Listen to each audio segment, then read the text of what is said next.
यासिर आप ये बताइए आपको क्या ये लगता है कि इत्तेफाकन कम से कम कई बार मंशा कुछ होती है, हो कुछ और जाता है, वाली बात आपको यहां लग रही है, या आपको लग रहा है कि यहां पर हां वाकई यहां पर पॉलिटिक्स की वजह से हुआ और आखिरकार अदालत को इंटरवीन करना पड़ा और वहीं से एक बार फिर से रास्ता निकला? आपको क्या लगता है? देखिए, मैं सबसे पहले यह स्पष्ट कर देना चाहता हूं कि जो यूजीसी ने गाइडलाइंस निकाली डिस्क्रिमिनेशन से बचाने के लिए, जो दलित, आदिवासी और जो पिछड़े वर्ग के जो छात्र हैं उनको बचाने के लिए, मैं इनका पूरा समर्थन करता हूं।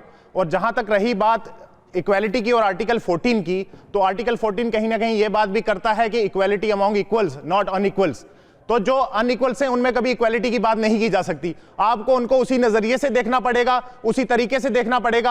आपको उसके पीछे यह भी देखना पड़ेगा कि हिस्टोरिकल इनजस्टिस क्या हुआ उनके साथ, वो हिस्टोरिकली किस तरीके से इस कैंपस में पहुंचे हैं, किस तरीके से उनको सुरक्षा दी जाएगी, किस तरीके से वो आगे पढ़ के कैंपस से निकलेंगे। तो इन सारी चीजों को सोच के, इन सारी चीजों को देख के ये जो गाइडलाइंस आई हैं, इसमें मैं तो चाहता हूं कि कुछ और इंप्रूवमेंट्स होनी चाहिए। बाकी मैं इसका पूरा समर्थन करता हूं। मतलब आप ये कह रहे हैं कि इंदिरा जयसिंह अपना केस ठीक से लड़ नहीं पाई, वो ये दलीलें दे नहीं पाई कि इक्वालिटी अमंग्स द इक्वल्स वाली बात वो कह नहीं पाई कोर्ट के सामने, आप ये कह रहे हैं? मैं ये बात कहना चाहता हूं, हर किसी के अपने आर्ग्यूमेंट्स हैं, कोई किसी तरीके से रखता है, कोर्ट अपने आप से सुनता है, कोर्ट अपने तरीके से चलता है। अभी जहां तक ये बात है कि कोर्ट ने इस मसले को लिस्ट किया और सुना, इसमें स्टे लगाया, इसका बिल्कुल ये मतलब नहीं है ये केस जो है बिल्कुल जो है खत्म हो गया है। इस केस में स्टे लगा के इसमें जांच होगी, कमेटी बैठेगी और हमें उम्मीद है उच्च न्यायालय से कि इसमें एडवोकेट विनीत जिंदल साहब ये तो जो कह रहे हैं यासिर भाई, उसका मतलब ये है कि असल में इसमें कहीं कोई दिक्कत नहीं थी, कोर्ट ने अपने हिसाब से देखा जरूर है फिलहाल इसको, लेकिन 19 तारीख को फिर से जब सुनवाई होगी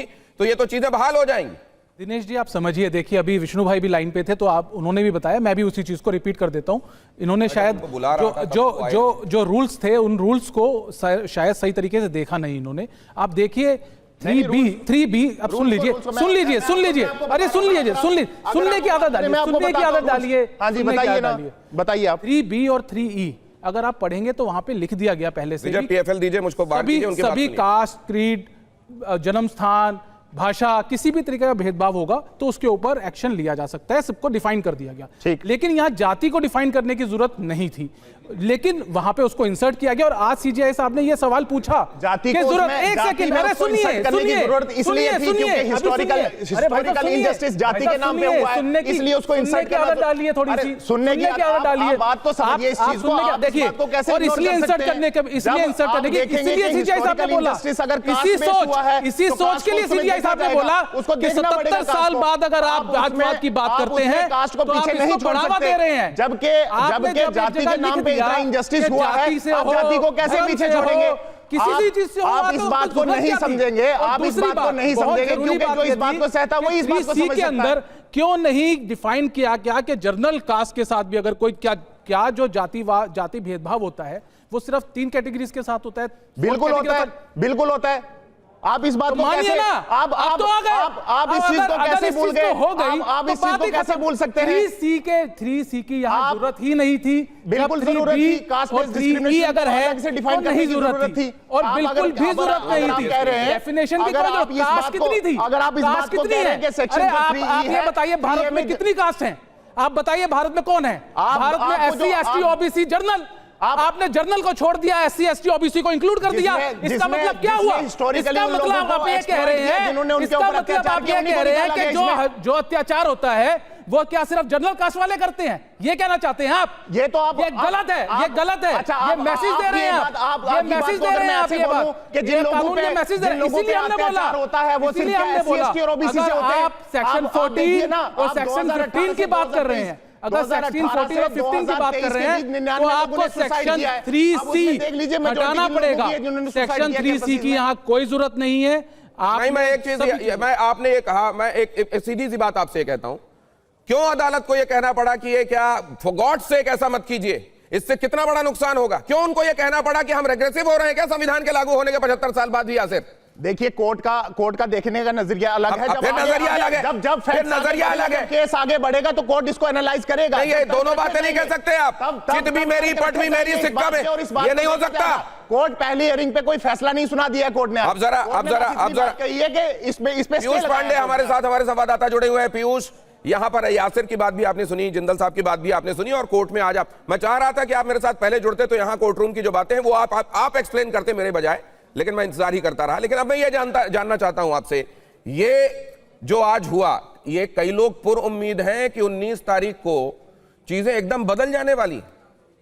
देखिए दिनेश, सुप्रीम कोर्ट ने जो आज इंटरिम ऑर्डर पास किया है वो आर्टिकल 14, 15, 16 और 19G का जो वायलेशन है, और साथ में जो इंटेलिजिबल डिफरेंशिया होता है, यानी कि जब कोई कानून या नियम बनाया जाता है तो उसमें ये देखा जाता है कि अगर सोसाइटी में कोई डिफरेंस कर रहे हैं, यानी किसी को विशेष अधिकार दे रहे हैं या कोई ज़्यादा सुविधा दे रहे हैं, तो उसके पीछे की वजह क्या है, और वो वजह डिफाइन की जाती है।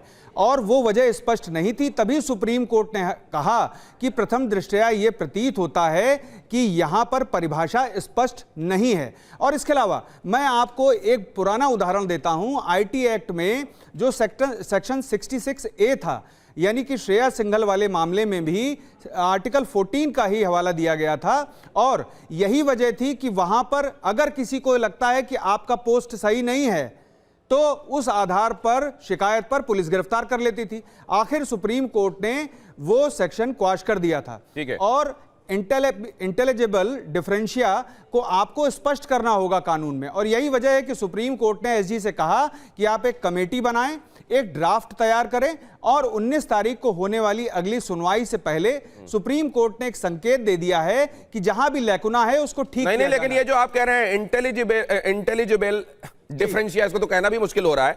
इसका सीधा सीधा हिस्सा ये है कि समझ में आने वाला अंतर, जिससे ये समझ में आए कि आवश्यकता क्यों है। तो मैं तो यही बात तो यासिर कह रहे हैं कि इक्वालिटी अमंग्स द इक्वल की बात करता है संविधान। देखिए दिनेश, इसको हिंदी में कहते हैं तर्कसंगत विभेद।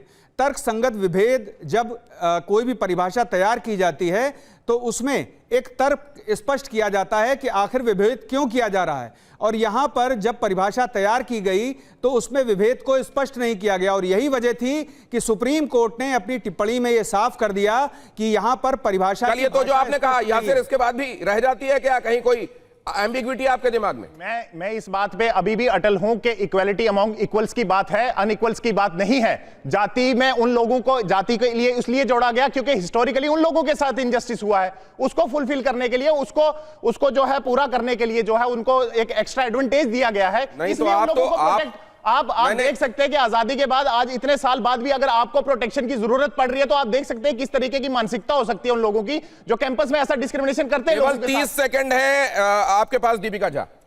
यासिर भाई बोल रहे हैं कि मानसिकता की बात, हम कैंपसेस में जाते हैं और एक ऐसा कैंपस हम देखते हैं, जेएनयू जैसा कैंपस, जहां पर नारे लगते हैं ब्राह्मणवाद से आजादी, जहां पर नारे लगते हैं तिलक तराजू और तलवार इनको मारो जूते चार, तो उनकी बातें कौन करेगा? ठीक है अखिलेश, बहुत जल्दी 15 सेकंड। ओके, जैसे जो मामला इक्विटी का होता है, जब कास्टलेस सोसाइटी की बात हो रही है तो यहां पर आप देखेंगे नरेंद्र मोदी जी जो कि प्रधानमंत्री हैं, और उनके खिलाफ क्या नारे लगते हैं कि तेली घांची, ये हमको तेल लगा दिया। दूसरा, ये जो नारे की बात करते हैं, गोंडा में नारे लगते हैं। दो तरह की बातें यहां पर रखी गई हैं। एक तो ये कि जिस समाज में तिलक तराजू तलवार जैसे नारे अब भी सुनाई देते हो, वहां क्या ये माना जाता है कि सामान्य वर्ग के साथ भेदभाव नहीं होगा?